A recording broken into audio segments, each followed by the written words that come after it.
This interview is a part of the Oklahoma Historical Society's Oral History Program Living Legends collection.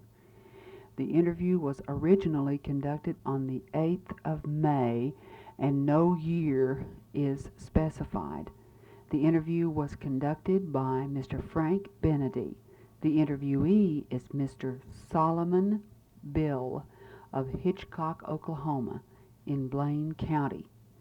This interview is being re-recorded on September the 14th, 1984, for inclusion in the permanent collections of the Oral History Program by Judith Michener. The introduction to this interview is not complete. It was apparently interrupted or not fully recorded by the original interview conductor. We have copied it exactly as it appears on the Living Legends master tape.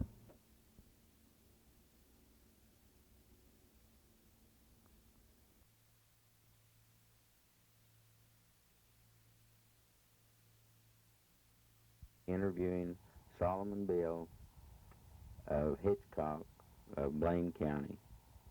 This is May the 8th. This is right at the foothills of the Gyp Hills. It's a natural habitat of the bobcat, the rattlesnake, and the coyote. Bill has been here for more than 7 decades, and yet he walks as straight as a string. And he's a person that you'd always be glad that you had met. Bill, did your folks homestead here? Yeah, they homesteaded here. Did your father make the run? No, he came down about the middle of summer. He came down here and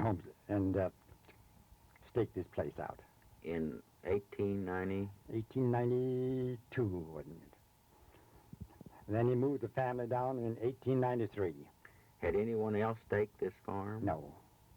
You were born right here on this farm? Born on here. And your father, how come he decided to come to Oklahoma? Well, I guess he'd been farming around in Kansas, and he finally decided to...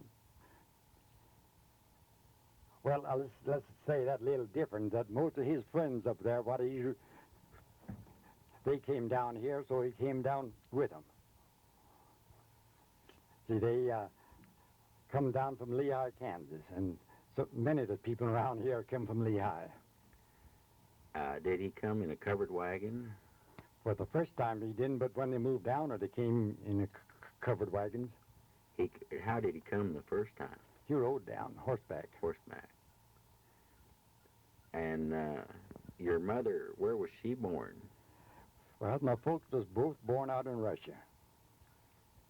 And how old were they when they come to the United States? See, my mother was 16 and father was 19.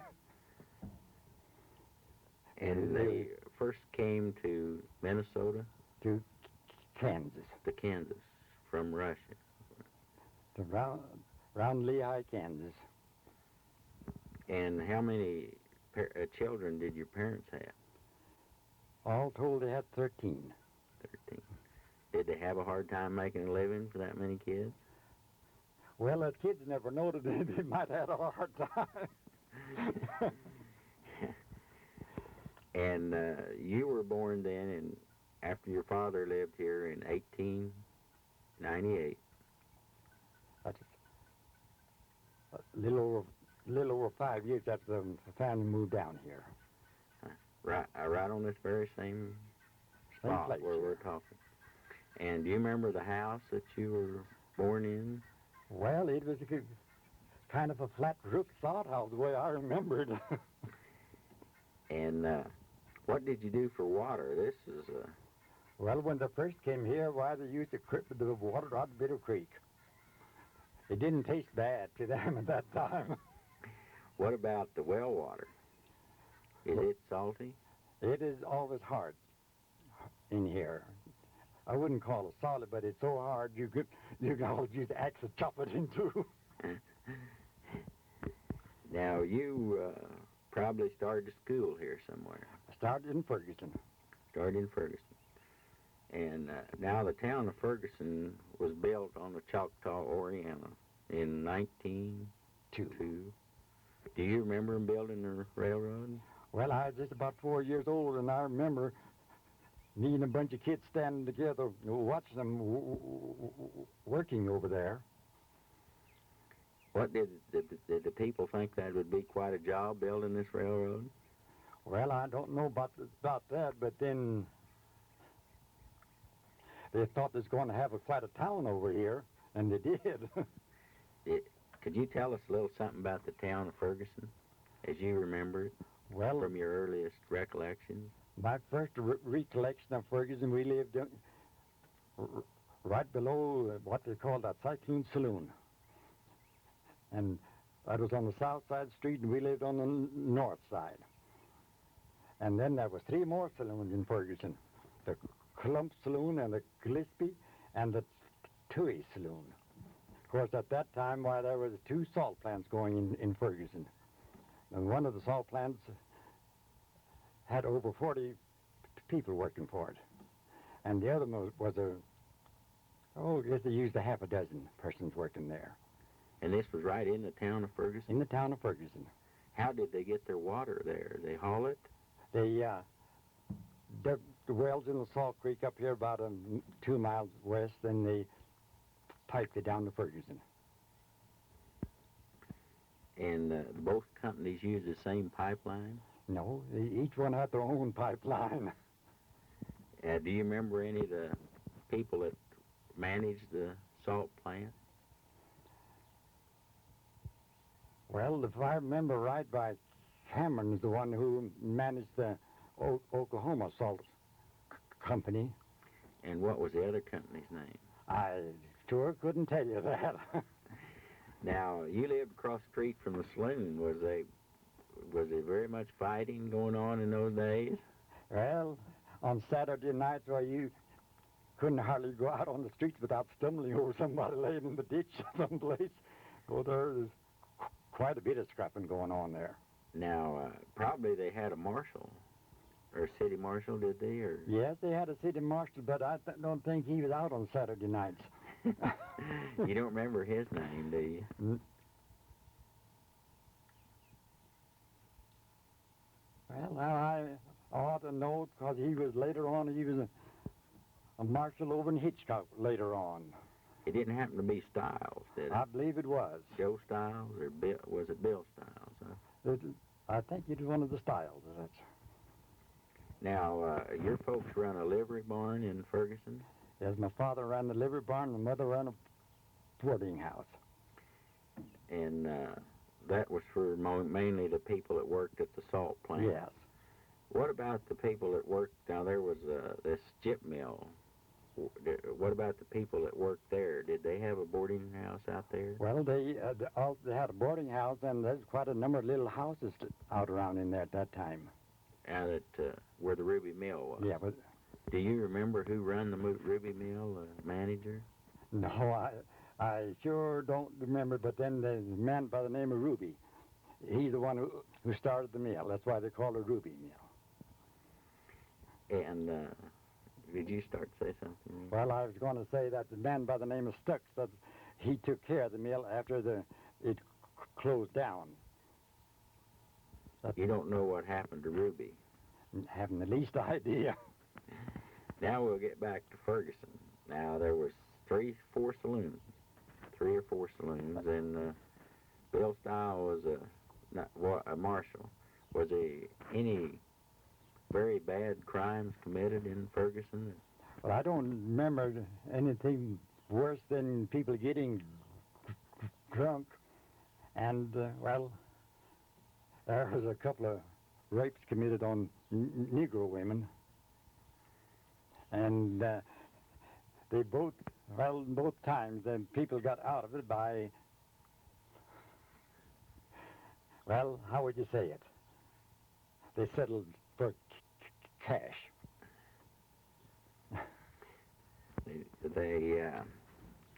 There was a bank, was there? No bank. No bank. Can you think of any other businesses that was in Ferguson? Well, there was 2 grocery stores. Who run those, do you know? There were two Schubert. They started them, what they call Big Dave and Little Dave Schubert. They ran a grocery store for a while, the big grocery store. It was a grocery store and well, they called it a general store in them days. And later on, a man by the name of Jim Keller ran it. And then Park Nye, he had a grocery store, and a man by the name of George Ortner, he had another one. Oh. And now that takes care of the stores. Were there any other livery barns in? Not at that time, because my father sold his livery barn to Dave Wiedemann's father. I think his name was Henry. And how long did the salt companies operate? Or about when did they cease operation? Well, it seemed to me they quit around 1908 or 1909. Because the small one, it quit quite a while before the big one did. And was it a good salt? Did they make good salt? Or did it have a little red cast to it? Well, no, it was a clean white soap, but then I was told, of course not with anything to it or not, but that there was too much alkali in it. So they had a contract to some packing plant down in Texas, and they claimed that it wouldn't preserve the meat good enough. Now, that's what I was told. Whether it's truth, I don't know. Because I was a little fella at that time. What about the elevators? Did they have grain elevators? At one time, there was 4 of them over there. Now, let's see, have I asked about all the questions that you can think of about Ferguson, or do you have some stories that I missed asking you? Well, there's one. See, when that town was organized, it was called Salton. And they had a big 4th of July celebration here one time, and they invited Governor Ferguson to come down to the celebration. And they renamed the town in his honor that day. Well, they had quite a time that day. And one of my brother-in-laws was an assistant marshal that day, and he told me that they didn't have room in the cellar booth to put all the drunks that day. They had a little jail, huh? Yes, and they had a barbecue, and, well, it wasn't much of a jail. It's just a little, it looked to me about 6 by 6 room where they stuck them in. You're supposed to just let them in and had to sober up. Could you tell me, let's see, you mentioned a name that I hadn't heard of. I think I mentioned Major Unkenny. He was he used to come to make speeches in our school, and he would tell about his experience of what he had in Africa before he come over here. Because he in army with what the French sent out Algeria, and him and one of the other officers, they went to one of those, what do you call them, mosques, where the Mohammedans worship in, and they're supposed to take the shoes off when they went in there, and they didn't do it. And the Mohammedans, they got after him, but then Major Ankeny and the other officers, they outran the Mohammedans and got to their commander office first before the Mohammedans got there, and the officer, he kept the Mohammedans at bay, and he gave them Major Ankeny a chance to get away. And of course, Major Ankeny went back to France, and they court-martialed him over there, and how would you say it? They put him out of the army in a way, and first he came over to Canada from there, and he got married in Canada and married a pretty rich woman, and then he come down here to Oklahoma. And where did he live in Oklahoma? Do you know that? Out there where Mount Unkeny's at. He come out there and he laid out a town. Where is this place? I haven't heard of that. Yeah, that round hill out there about 2 miles west. Of Hitchcock? No, from here. from here? That would be 2 miles west of Hitchcock and 2 2 miles miles west. north? Two miles west and 2.5 north, and then 2 miles west. Okay. And now we got the location of this mountain. He laid out a town site there, and he built a salt plant. And he got his brother over from France to run that salt plant, and all Major Uncle done, he was to go around from different places, go down to Oklahoma City and try to get people interested to come out here and invest money to build a salt plant and a chip mill. And at one time, another old character by the name of Ben Hennessy and him. You've heard of Ben, I'm sure. Well, That's a new one on me, too.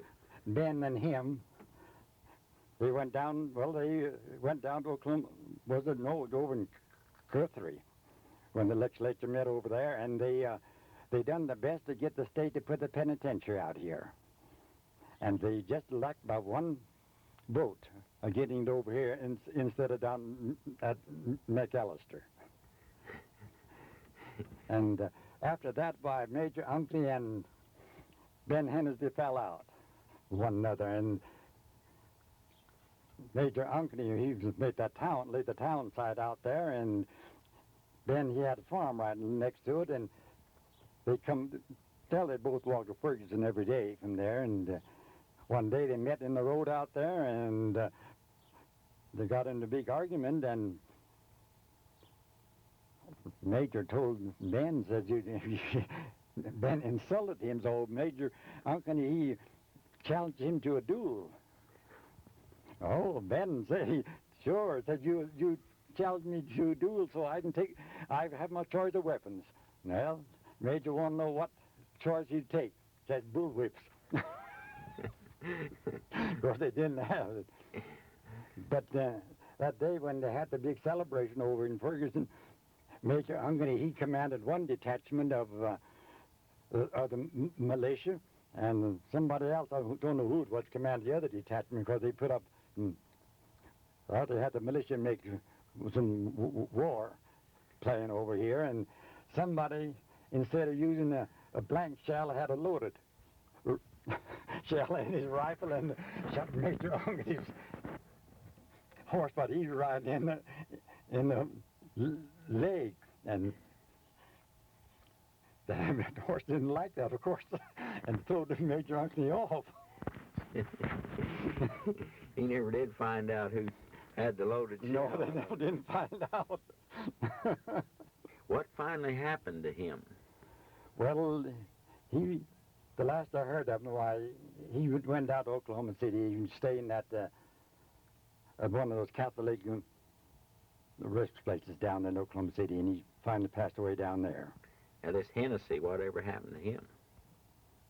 Well, he was the secretary of the Board of Agriculture here in Oklahoma for some years. And he's passed away, too, quite a number of years ago now. Now, do you have any other stories like that? I don't know. Maybe if I could give a person time to think of, maybe I could think of quite a few more. This little box sometimes stops your memory. He was helping to drive a herd of cattle north on the trail. Did he drive cattle on the Chisholm Trail? Yeah. He did? He helped them a couple of times. That was I believe in about 1978 or something like that. And is crossing, I believe, is the Walnut River or the Kaskaskia, and got out down about the middle of the stream. He's holding the herd in one side, and a tree come on down and turned over just as it come to him and knocked him off the horse, and he wore a great big cowboy hat. And one of the cowboys on the bank lassoed my dad and pulled him out. And instead of my dad being glad about that, he was as mad as could be. He says, "Why in the devil didn't you save my hat so I can swim?" Your dad, where did he drive these cattle down the Chisholm Trail from? He got them from down. He didn't start from down in Texas, but he met him here in Oklahoma someplace and helped drive him up north. I don't know just where they took him. I think they went all the way up to Montana. And that was when he lived in Kansas. Yes.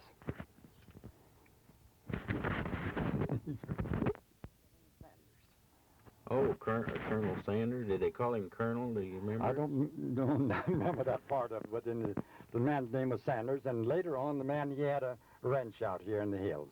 That's when I wouldn't doubt it, but that's how come my dad came down to Oklahoma. I heard there was a Sanders that used to haul salt from here back to Texas. And I wouldn't be surprised if that's not the same person. It could possibly be, because when they first came down here, they cooked salt out here in the Salt Creek, and that was in the 70s? In the 1890s when they first moved down here. They would haul salt way over to Kingfisher and Guthrie, and one time I remember hearing going all the way to Shawnee with a load of salt. And, of course, them hills were just full of cedar trees in them days. Were those cedar trees in the canyons or on the hills? All over. All over. In the canyon, on top. So when they first come down, it said you couldn't see the hills at all. It's just cedars. Were they alive cedars or were they dead cedars? Red cedars, but I mean, were they still? They was alive. They were alive. And those farmers around here, they didn't.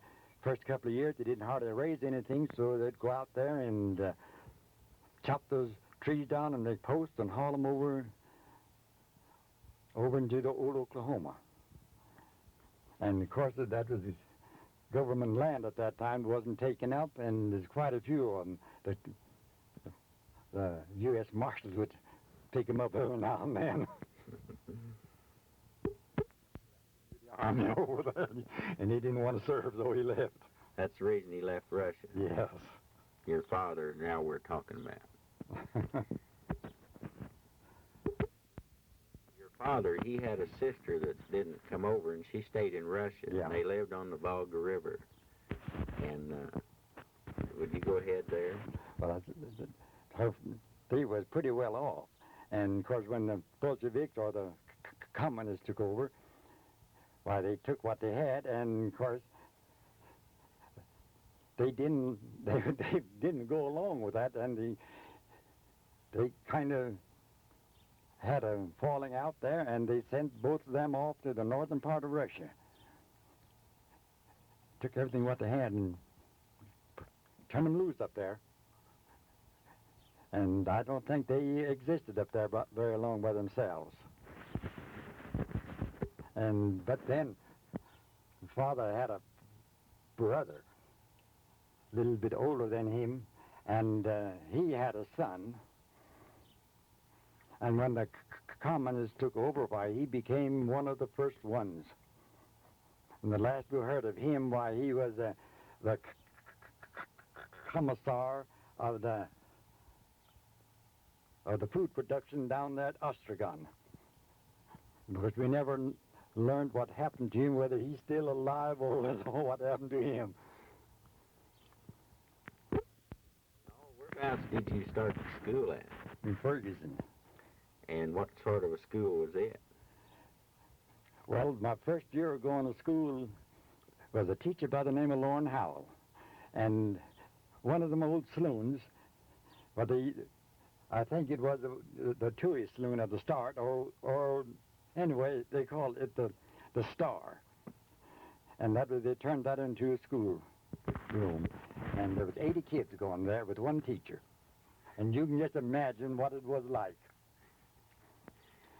And I didn't like it very much, so I played hooky quite a bit. What happened when you come back? Well, see, there was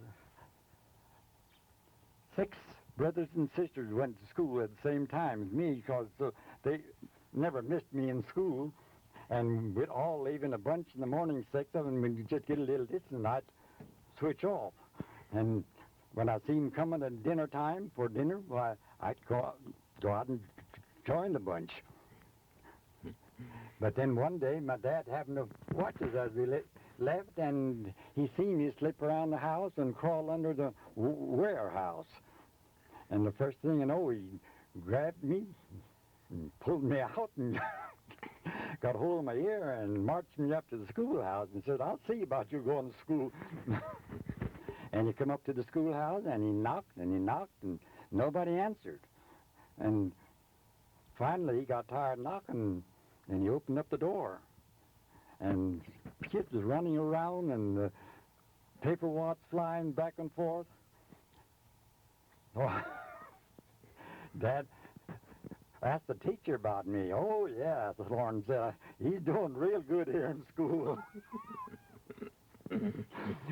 Dad says, "I don't know if it'll do me any good or not." So Dad left, but he told me, he said, "You can go to school if you want to, you can stay home." Says, "You won't learn nothing no way." That was my first year. But then later on, they built a new schoolhouse on the south side there, and we had some really good teachers there. Walter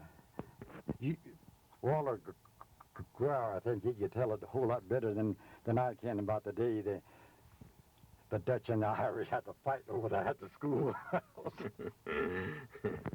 Were there quite a few Irish? Well, there's a couple of families of Irishmen and a couple of families of Dutch, and some family what they call Yankees. And the Yankees and the Dutch, they stuck together, and the Irishmen, they stuck together. And one day the Irishmen come up to the schoolhouse to clean the Dutch and the Yankees out. Where were you that day? I was in school for a while, but I wasn't there very long. How'd they get them separated? Well, when they got tired fighting to quit. Who do you think won? Well, I think it's a draw, because they all come back to school the next day.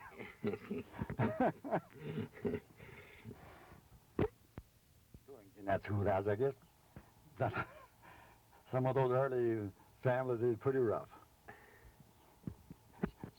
Those salt workers, they were just they go from place to place, and those kids they got, so they didn't hardly care what they done. But I think the worst stunt we ever pulled over in Ferguson was, see, they had the side track went past the elevator, and the side track went past the salt plant, and they had them full of cars one time. And the boys over there in Ferguson, we went there and we uncoupled the cars from one another, and we loosened the brakes on them all. And you put little sticks under the brake beams so they couldn't fall down when they hit them. And a couple of days later, the locals stopped in, and they were going to pick up some of them cars, and you kind of bumped into them, and the 4 cars were derailed before they got them stopped. And I bet you were a pretty good kid for several days after that, weren't you? yeah, my mother she didn't hear about it for several days, and when she finally heard about it, she says, "I was wondering how come you was so nice and quiet." The salt plant was when that deep aging boy got killed in the salt plant. How'd that happen? Or do you know his name? I know the last name, but I don't remember the first name anymore, and yet we played together much of the time. What was his last name? Meach. Meach. And his father was a depot agent. And you say he got killed working in the salt plant? No, I'll start out at the start of it.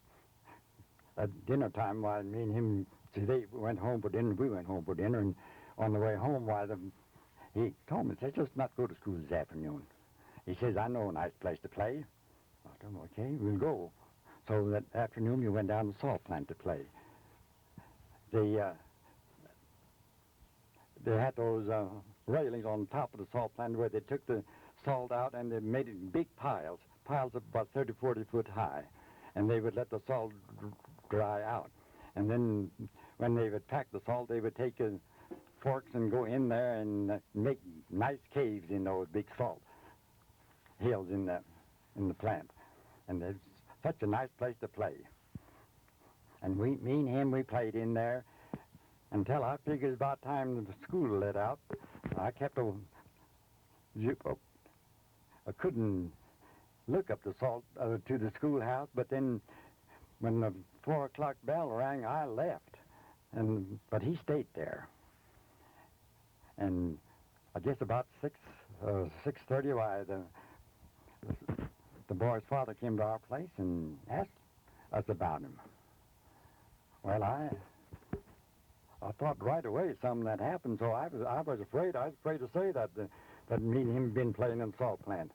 But some of the men boarding in the mother's place there, why they told him, deep agent, that he had seen the boy and me playing there in the salt plant that afternoon. So they decided immediately that he'd been in one of those caves when they had piled some more salt on it. And the cave had collapsed and it crushed the boy under it. And my folks, they never said a word to me about it. See, they got the little boy out and they brought him to my folks' boarding house, and he was there just a day and a half until they shipped him off someplace. They never said a word to me about that at all, but then they thought I had my punishment. Nighttime when it burned down, and This is what store? Jim Keller's. It is a big store, just as big as, well, I wouldn't say as big as those stores they got in Watonga, but then for them, it is a big store. And burned down, and you could hear them shells going off, them shotgun shells and 22s. Everybody was afraid they could get close to it. They had no way of putting it out, I guess. No, the town well was right about 100 feet away from it. And he's afraid to... Those shells going off, why? And they had gasoline and crude oil stored in it, too. And when that barrel of gasoline went, why, it made a pretty big fire there for a while. They didn't set any other buildings on No, fire? that is the only one that burnt. Did he build it back? No, he collected insurance and started a rent.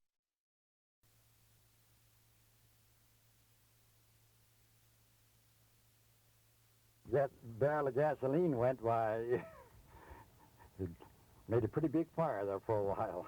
They didn't set any other buildings on No, fire? that is the only one that burnt. Did he build it back? No, he collected insurance and started a ranch. In the hills here? Yeah. Beckman's got it.